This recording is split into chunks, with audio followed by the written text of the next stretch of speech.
नमस्कार मंडळी. अवधूत चिंतन श्री गुरुदेव दत्त श्री स्वामी समर्थ महाराज की जय. बघा, आजचा हा व्हिडिओ आपल्या सर्वांसाठी अत्यंत महत्त्वाचा आणि भाग्याचा आहे, कारण 4 डिसेंबर 2025 गुरुवार हा दिवस अत्यंत दुर्मिळ अशा 4 महायोगाने जुळून आलेला आहे. तर ते कोणते महायोग? तर या दिवशी आहे दत्त जन्मोत्सव, सोबतच मार्गशीर्ष महिन्यातील पवित्र गुरुवार, नंतर पौर्णिमा तिथी असल्यामुळे, तसेच या दिवशी पौर्णिमा असल्यामुळे सत्यनारायण देखील पूजा करणार आहेत. तर या 4 तिथी एकत्र आल्यामुळे हा एकदम दुर्मिळ असा दिवस आहे. तसेच मार्गशीर्ष पौर्णिमा तिथी असल्यामुळे अन्नपूर्णा मातेची सुद्धा जयंती या दिवशी आपण साजरी करणार आहोत. बघा, आजच्या व्हिडिओमध्ये आपण जाणून घेणार आहोत की मार्गशीर्ष गुरुवारचा उपवास संध्याकाळी कसा सोडायचा आणि दत्त जयंतीचा उपवास दुसऱ्या दिवसापर्यंत 5 डिसेंबरपर्यंत कसा चालू ठेवायचा, याचं उत्तर आपण आजच्या या व्हिडिओमध्ये जाणून घेणार आहोत. तर बघा, गुरुचरित्राचे पारायण देखील दत्त जयंती दिवशी समाप्त होणार आहे.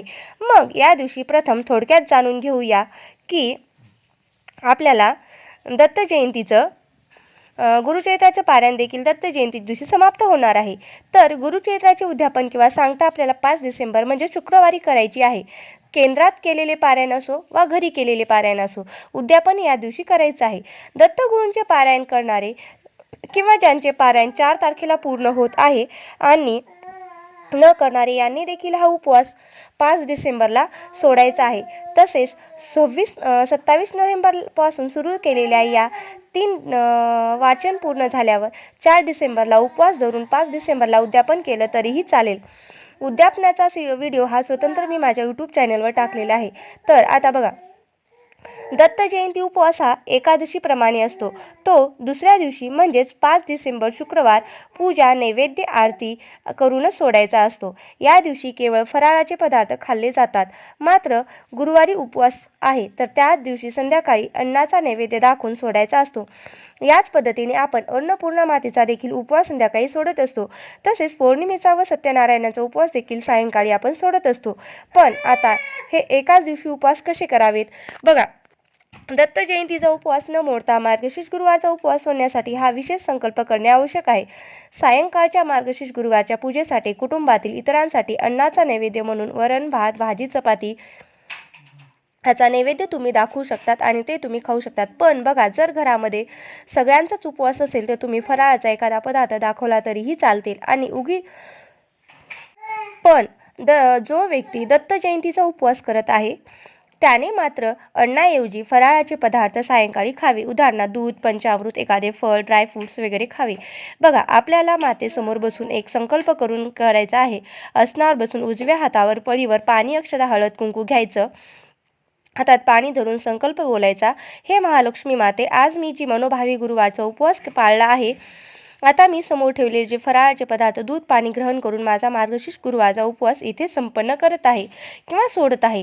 आणि यानंतर माझा दत्त जयंतीचा उपवास मी दुसऱ्या दिवसापर्यंत म्हणजेच 5 डिसेंबरपर्यंत चालू ठेवणार आहे. हे बोलून आपल्याला हातातील पाणी तामणात सोडायचे आहे. त्यानंतर समोर ठेवलेले फराळाचे पदार्थ, दूध, पाणी तुम्ही खाऊ शकता. फराळाचे पदार्थ खाल्ल्याने तुमचा मार्गशीर्ष गुरुवारचा उपवास संपन्न झाला. अन्न ग्रहण न केल्यामुळे तुमचा दत्त जयंतीचा उपवास खंडित झाला नाही आणि जो दुसऱ्या दिवसापर्यंत तसाच चालू राहील. आणि हे सर्व करत असताना मनामध्ये किंतु परंतु असा विचार करायचा नाही. तसेच या दिवशी आपण सत्यनारायण पूजा करणार आहोत. जर घरात जागा कमी असेल तर आपण जिथे दत्तगुरूंची किंवा स्वामी महाराजांची पूजा मांडलेली आहे तिथेच तुम्ही त्या चौरंगावर तीही पूजा मांडू शकता. सकाळी गुरुवारची माता लक्ष्मीची सुद्धा पूजा करून घेऊ शकतात. संध्याकाळी प्रदोष काळात सत्यनारायण पूजा करा. दत्तगुरूंच्या किंवा ग्रंथाच्या बाजूला एका बाजूला कलश, तांदूळ ठेवून पूजा मांडणी करू शकता. त्यावर भगवान श्रीहरी, विष्णू व बाळकृष्णाची मूर्ती ठेवा आणि सत्यनारायणाची पोथी वाचून नैवेद्य दाखवा. मात्र गुरुचरित्र ग्रंथाचा पाठ चुकूनही हलवू नका, तो तिथेच ठेवा. तसेच गुरुचरित्राच्या उद्यापनाच्या स्वयंपाकात कांदा, लसूण वापरायचा नाही. स्वयंपाक पुरणाचा किंवा वरण, भात, भाजी, चपाती असा साधा करू शकता. मात्र घेवड्याची भाजी ही आवर्जून करायची आहे. नैवेद्य आपल्याला एकूण 4 मुख्य नैवेद्य बनवायचे आहेत. या व्यतिरिक्त काय तर गाय आणि कुत्रा यांच्यासाठी 2 छोटे नैवेद्य जरूर काढायचे आहेत. गुरुचरित्र पारायणाचे उद्यापन आपल्याला 5 डिसेंबर म्हणजेच 12 वाजेपर्यंत करायचे आहेत. शक्य असल्यास सकाळी 8:30 पर्यंत स्वयंपाक तयार करून 8:30च्या नैवेद्य आरतीपर्यंत आपल्याला नैवेद्य सुद्धा दाखवायचा आहे. ब्राह्मणाला जेवायला बोलवायचं किंवा ब्राह्मणाच्या नावाने सीधा काढा द्या किंवा त्यांना मंदिरात सुद्धा तुम्ही देऊ शकता. तसेच दुसऱ्या दिवशी 5 डिसेंबरला सकाळी माता लक्ष्मीची आणि सत्यनारायणाची पूजा देखील तुम्ही उचलून घेऊ शकता. तर हा महायोगाचा दिवस आपल्यासाठी अत्यंत कल्याणकारी ठरो. हीच दत्तगुरूंच्या चरणी प्रार्थना आणि स्वामी समर्थ महाराजांच्या चरणी प्रार्थना. ही साधी सोपी पद्धत वापरून तुम्ही सर्व उपवासाचे पुण्य आणि फळ प्राप्त करू शकता. हा माहितीपूर्ण व्हिडिओ कसा वाटला? व्हिडिओ जर आवडला असेल तर माझ्या चॅनलला नक्की सबस्क्राईब करा आणि चॅनलला सबस्क्राईब करायला विसरू नका. आणि व्हिडिओ जर आवडला असेल तर लाईक करा. आणि हा व्हिडिओ शेवटपर्यंत पाहिल्याबद्दल मी अगदी तुमची मनापासून खूप खूप आभारी आहे. धन्यवाद. श्री स्वामी समर्थ. जय जय स्वामी समर्थ.